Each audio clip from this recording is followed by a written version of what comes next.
Grade 10 and 11 students are going to be getting their PSAT score report back today, and I want to explain your scores to you. On the cover, the first thing you need to check is that your name is at the top. This is a sample report. Your name is not "I'm a B student," but rather make sure that your full name is listed here. Also make sure that Mount Vernon High School is listed as your school with the school code of 152460. This ensures that we are receiving all of your information. Also, make sure that it says 2016 because that's the year that you took the test, and your current grade. Some will be 10th and some will be 11th. On the next page, if you open up to the center of your score report, you will see 3 scores. The middle score is your total score, and this range is 320 to 1520.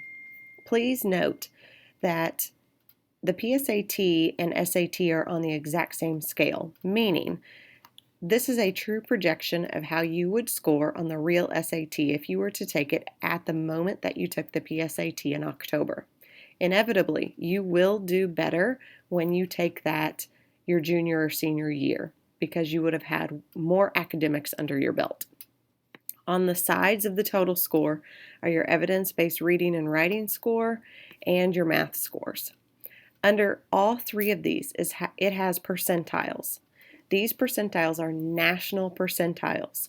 These are probably a little bit lower than what you're used to seeing on, for example, an I-STEP test.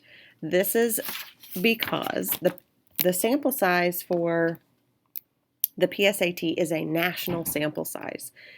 The sample size for I-STEP is only a statewide sample size. So you have more students that took the PSAT than what you actually took the I-STEP. So these could be lower than what you have seen in the past. At the bottom of this page are the benchmarks for these tests, and these are all color-coded. So red means need to strengthen skills, yellow approaching the benchmark, and green means meet or exceeds benchmark. The black is where your score fell on each of these scores. So for example, I'm a B student is our sample, and she scored 23 on the reading. That lands her inside the approaching benchmark section. Inside her sub-scores, if we looked at her words in context section, her sub-score, we would see that she needs to strengthen her skills in this section. They give you all of these benchmarks to help better guide your preparation for the real SAT or ACT. On the next page at the top, you will see information regarding the National Merit Scholarship. This is a very prestigious scholarship offered to juniors. If you are a sophomore, you are receiving your score to help you prepare for your junior test in which you would be eligible for this scholarship. This number is called your selection index, and you might see an asterisk behind this, and some of you may not. If you do see an asterisk, it means that you did not qualify for this scholarship. If you don't see an asterisk, I would encourage you to go to this website right here, which is nationalmerit.org, and look at the qualifications and the entry requirements for the National Merit Scholarship. You should also see your guidance counselor if you do not have an asterisk behind this number. At the bottom of this page is the next steps for your scores. So again, it breaks it down into 3 different sections: reading, writing and language, and math. On the left side, it says your score indicates that you are already likely able to. So this side tells you the skills that you've already mastered, while this side tells you the skills that you need to work on to score better on the real SAT. On the back side is the question level feedback, and this is the reason why we gave you your original booklets too. This goes all the way through the test and tells you what the correct answer was and if you got it correct or incorrect. It also tells you the difficulty level and also the sub-score where you can look to your score report for those calculations.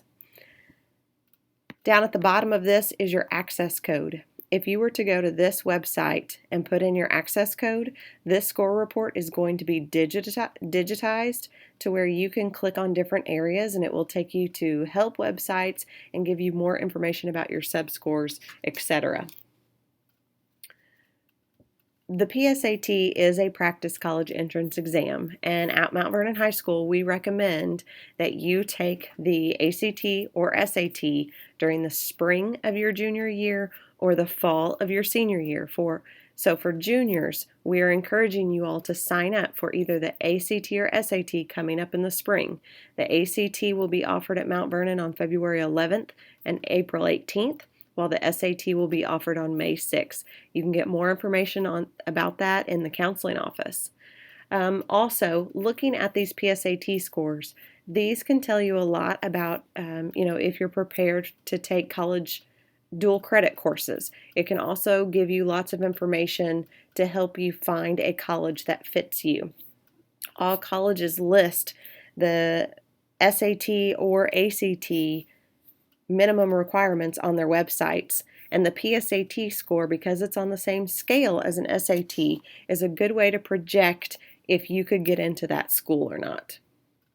If you have any questions about any of this or need help with your access code, please come and see your guidance counselor. If you didn't get a test today and you tested in October, please also see your guidance counselor.